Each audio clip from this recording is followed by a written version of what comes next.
पिछले कुछ सालों में तलाक के केस इतने ज़्यादा बढ़ गए हैं, जितनी की शादियां सुनने में आती है उतने ही तलाक की खबरें सुनने को आ जाती है। आस पड़ोस में, रिश्तेदारी में, कहीं ना कहीं से हर घर में, मतलब आपके रिश्तेदारी में कोई ना कोई ऐसा होगा जिसका कि तलाक हुआ होगा। पहले के लोगों को बड़ा डर लगता था कि तलाक हो गया, लेकिन आजकल बहुत ही कॉमन सा, नॉर्मल सा हो गया है कि, लेकिन शादी के 2-3 साल बाद, 4 साल बाद अगर तलाक होता है तो समझ में आता है कि हस्बैंड वाइफ ने शायद एक दूसरे के साथ अपनी सोच या विचार मिलाने की कोशिश की, लेकिन नहीं बन पाई उनकी आपस में। तो उन्होंने एक डिसीजन ले लिया कि अब हमें तलाक ले लेना चाहिए। शायद उनके तब तक बच्चे भी नहीं थे, उनकी उम्र भी कम थी, तो उन्हें लगता है कि हम तलाक ले लेंगे, फिर अपने लिए कोई और जीवन साथी देख लेंगे। ठीक है, चल रहा है ये सब कुछ। लेकिन अगर शादी के 15 साल बाद, 20 साल बाद कोई ये सोचता है कि अब हमें तलाक लेना चाहिए, आपको क्या लगता है ये सही है? मुझे तो पर्सनली ऐसा लगता है बिल्कुल भी सही नहीं है। पिछले दिनों मैं एक लेडी से मिली, उसकी शादी को 16 साल हो गए हैं और उसकी एक बेटी भी है। अब उसको एहसास हो रहा है कि मेरा पति तो मुझे प्यार ही नहीं करता, मुझे तो इससे तलाक लेना है, मैं इस आदमी के साथ नहीं रह सकती हूँ। देखिए, 16 साल बाद एक मेच्योरिटी आ जाती है, हस्बैंड वाइफ एक दूसरे को समझने लग जाते हैं। अगर वाइफ की कोई भी नेचर है वो हस्बैंड को पता चल जाती है, और हस्बैंड के अंदर जो भी उसकी नेचर है वो वाइफ को समझ आ जाती है। लेकिन देखिए कि कोई बहुत ही सॉलिड, बहुत ही कोई बड़ा रीज़न है नहीं है, सिर्फ इस वजह से कि मेरा पति तो मुझे प्यार ही नहीं करता। 16 साल बाद तुम्हें पता चलता है कि मेरा पति मुझे प्यार ही नहीं करता है। ठीक है, दूसरी बात, मेरा पति तो मुझे कहीं घुमाने नहीं लेके जाता है, मुझे रेस्टोरेंट नहीं लेके जाता है, और सारा दिन जब भी घर में आते हैं कि वो तो फ़ोन ही देखते रहते हैं, हमें तो टाइम ही नहीं देते हैं। अगर 16 साल आपकी शादी को हो गए हैं और आप एक लेडी हैं, देखिए मैं भी एक लेडी हूँ, मैं आपको अपने विचार बता रही हूँ। 16 साल की शादी होने के बाद आपको समझ आ गया होगा कि मेरा हस्बैंड कैसा है, वो गुस्से वाले हैं या वो, मतलब उनकी नेचर क्या है, आपको अच्छे से समझ में आ गई होगी। ठीक है, हर इंसान की नेचर अलग होती है।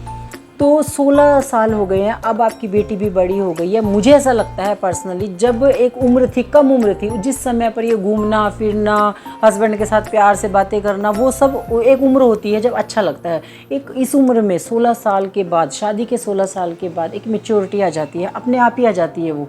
तो हमें उस समय पर वो सब चीज़ें नहीं चाहिए होती हैं कि हर समय हम हस्बैंड के साथ बैठे रहें, उनके साथ ही बातें करते रहें। ये जो उम्र होती है ना, अब हमारे बच्चे बड़े हो जाते हैं तो हमें अपने बच्चों के ऊपर ध्यान देना चाहिए, अपने दिमाग से वो बातें हटानी चाहिए कि मेरा हस्बैंड क्या, मतलब हर समय हमें हस्बैंड हस्बैंड नहीं करना चाहिए। मुझे पर्सनली ऐसा लगता है कि अगर हम जितना ज़्यादा हम एक चीज़ के पीछे भागते हैं ना, वो चीज़ हमें नहीं मिलती है, वो हमसे उतना ही दूर चली जाती है। जब हम उस इंसान को या उस चीज़ को छोड़ देते हैं, फ्री छोड़ देते हैं, तो शायद 1% उम्मीद होती है कि वो हमारे पास वापस लौट के आए। और जितना हम उसे बांध के रखेंगे कि तुम मुझसे बात नहीं करते हो, तुम मुझे घुमा के नहीं लाते हो, तो वो उतना ही आपसे दूर दूर जाएंगे। वो कहेंगे इसको तो आदत है, सारा दिन चिक चिक करती रहती है। तो इससे अच्छा है आप अपना भी मूड ख़राब करें, आप अपने हस्बैंड का भी करें, अपनी बेटी का भी। देखिए, आपके घर का जो माहौल है वो पूरा ख़राब हो जाता है। तो इससे अच्छा है कि आप इन चीज़ों को इग्नोर कर दें कि मेरे हस्बैंड मुझे घुमा के नहीं लाते हैं। आप अपनी बेटी के साथ अपना टाइम स्पेंड करें, अपने बच्चों को अपना टाइम दें। अगर शादी के 16 साल बाद या 20 साल बाद कोई अपने हस्बैंड को छोड़ने की बात कर रही है, तो आप ये सोचिए कि उसके बाद क्या, अगर आप सोचेंगे कि मैं दूसरी शादी कर लूँ, तो इतना आसान तो नहीं होगा इस उम्र में दूसरी शादी करना। चलिए, अगर मैं मान लेती हूँ हो भी जाती है कोई इसी तरीके से, जैसे आपने डिवोर्स लिया, सामने वाले ने भी डिवोर्स लिया और आप लोगों की शादी हो भी गई, तो ज़रूरी तो नहीं है वो आपकी उम्मीदों पर खरा उतरेगा। जैसे कि आपको चाहते हो वैसा ही वो होगा। हो सकता है कल को किसी और के साथ पास जाने के बाद आपको एहसास होगा कि मेरा तो पहले वाला पति बहुत ही अच्छा था, वो सिर्फ मुझे घुमाने तो नहीं लेके जाता था, वो मुझे कुछ उल्टा तो नहीं बोलता था, वो मुझे कभी गाली गलौज तो नहीं करी थी उसने, कभी उसने मेरे पर हाथ तो नहीं उठाया था, कभी उसने ड्रिंक तो नहीं करी थी। तो आपको एहसास होगा, फिर क्या आप करेंगे?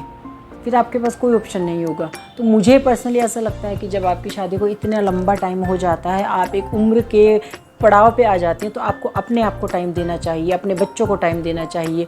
आपके पास जो भी आपकी हॉबी पहले खो गई थी, कहीं गुम हो गई थी घर गृहस्थी के चक्करों में, उनको दोबारा से ज़िंदा करना चाहिए। जितना ज़्यादा आप अपने आप को बिजी रख सकते हैं उतना ज़्यादा आप अपने आप को बिजी रखिए। आपको एहसास ही नहीं होगा कि मेरे हस्बैंड की टाइम नहीं दे रहे हैं मुझे, क्योंकि आप अपने आप में इतना बिजी हो जाएंगे, अपने आप में इतना मस्त हो जाएंगे कि आपको उनकी याद भी नहीं आएगी। अपने साथ को एंजॉय करें, अपना कोई ऐसा फ्रेंड सर्कल बनाएं जिनके पास बैठ के आपको अच्छा लगता है। कहीं ऐसा कोई ग्रुप ज्वाइन करें लेडीज़ का, जहाँ पर कोई गेम्स वगैरह होते हैं, कोई डांस क्लास होती है, कोई म्यूज़िक क्लास होती है, जो भी आपको अच्छा लगता है। अपनी जो अंदर दबी हुई ख्वाहिशें हैं उनको पूरा करें। हर समय हस्बैंड की ज़रूरत नहीं होती है, अपने लिए टाइम निकालिए। बल्कि आपके पास अच्छा टाइम है कि जहाँ पर आप अपने लिए टाइम निकाल सकते हैं। अपनी बेटी के साथ अपनी बॉन्डिंग अच्छी कीजिए। कल को आपकी बेटी की और आपकी अच्छी सी बॉन्डिंग होगी तो आप दोनों ही फ्रेंड बन जाएंगे। जाएंगे, आपको ज़रूरत ही नहीं होगी। और एक ना एक दिन आपके हस्बैंड को भी एहसास हो जाएगा कि ये तो, इसको तो कोई फ़र्क ही नहीं पड़ता है, मैं आता हूँ जाता हूँ, इसको ये तो मुझसे पूछती भी नहीं है। आप देखेंगे वो धीरे धीरे करके आपके करीब आने लग जाएंगे।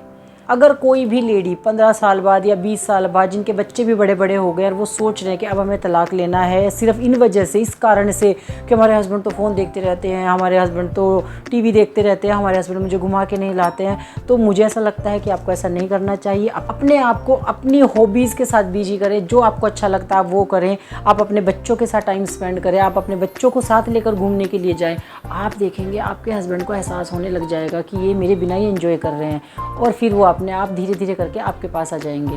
तो मुझे ऐसा लगता है कि अगर आपकी शादी को बहुत ज़्यादा लंबा टाइम हो गया और कोई ऐसा बहुत बड़ा कारण नहीं है, तो सिर्फ इस वजह से आपको तलाक नहीं लेना चाहिए। आपकी इस बारे में क्या विचार है, कमेंट सेक्शन में ज़रूर बताइए। वीडियो पसंद आया तो लाइक कर दीजिएगा, और चैनल पर नए हैं तो सब्सक्राइब करे बिना बिल्कुल ना जाएं।